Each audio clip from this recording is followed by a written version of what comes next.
Your guys had to find a way today. So what made the difference down the stretch in this one? You know, it was quite the game. We survived a lot. We survived 6 of 18 from the free throw line. We survived, Asa Newell's a heck of a player, but I don't know if he's made more than a three in a game all year long, and he goes 3 for 4, and then Blue Cane, banks one in. And those can deflate you. You play really good defense, and all of a sudden you're like, really? And certainly late game, we had a little bit of trouble there. We threw the ball away when all we needed to do was make a couple free throws and take it to the house. But I'm just proud of them. It's been a long week, as you can imagine. Georgia's a really good basketball team. I think they've lost one game at home all year long, and that was to Auburn, who was ranked number 1 in the country. And we knew it was going to be a physical battle, and it sure was. So I'm just excited for these guys to get that winning feeling again, and we're ready to go home. You whipped Georgia in the paint today. I mean, if you look at the points in the paint, 46-28 in favor of your team. Was that the plan, to go inside and try to beat them at their own game today?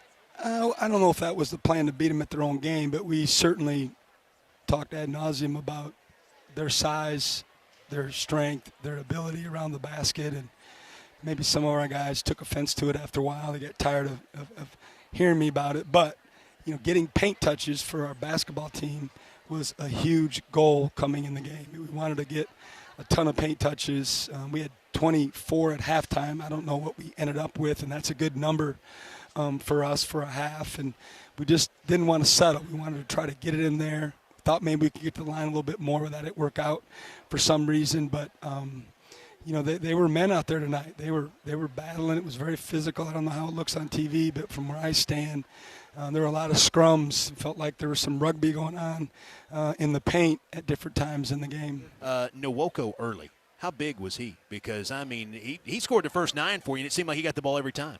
Did he really? Scored the first 9 points for you today. I didn't know that. Yeah. So in the locker room, I first of all, I grabbed him and said, listen, you set the tone for the game.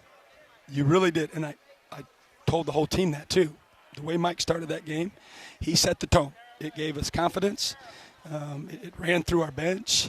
It feel good when you're on the road to get off to a good start, and keep the crowd at bay, was important. And I thought for the most part, they did keep the crowd at bay. The one time it got really, really loud, we ran a set out of the timeout, and they actually executed it and laid the ball in and, kind of quieted them down a little bit. But I thought Mike just had a tremendous approach and start of the basketball team, which really helped us. It looked like your team ran a lot of good offense today. 55% shooting for the game. What was working for you at the offensive end? We were really trying to do what we could against their ice ball screen coverage.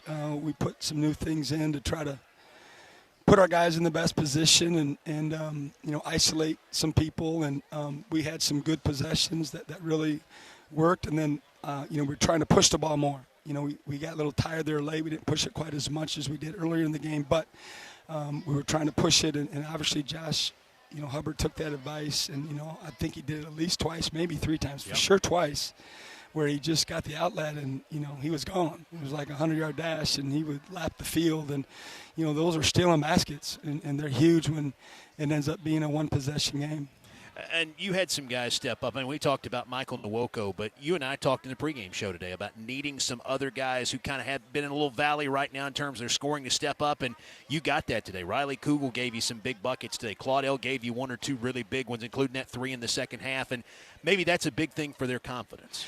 Yeah, I thought we had a lot of guys that did some really good things. I really did. I talked about it in the locker room. Riley gave us a scoring punch there. Like you mentioned, and Claudel had a big 3 when we really, really needed one. He drove the ball the one time. I thought Sean Jones, gave us a boost there when we were struggling on offense. He made a shot, and I think he got to the rack as well. And certainly the one thing we're disappointed in more than anything is just the free throws. We've been a much better free throw shooting than that, and it really felt like I told some of the coaches, like, this is how we used to win. Bad from the line or bad from the 3, but defend and scrap and get it down to a one-possession game and figure out a way to win. It felt like that. And, we're not saying that's what we're trying to go back to, but you got to win in any fashion or form. That's all that matters is how you win. And that game just turned into, a little bit of an old school rock fight. And fortunately, we came out on top. Mental and intestinal fortitude. Those two things look like you had them in spades today with regard to, even when it didn't bounce your way, still finding a way to get out of here. And it's not easy to do this on the road, especially hasn't been easy in this building this year. They've only lost 2 games here all year. It was good. It was a long week. It was a long week, as you can imagine. Our practices, like I told the media, were what I wanted them to be. Their response was really, really good. Their togetherness was good, and it showed during the game. But we all understand how important this game was. We needed to get back in the left side of the column, and, it was whatever it took to win, and that's what they did. Congratulations. Thanks for the time. I want to give a shout-out to Coach Williams, who's watching from home tonight, and I hope he enjoyed the Bulldogs, and we'll see you soon, Coach. Thanks, Coach. Appreciate it.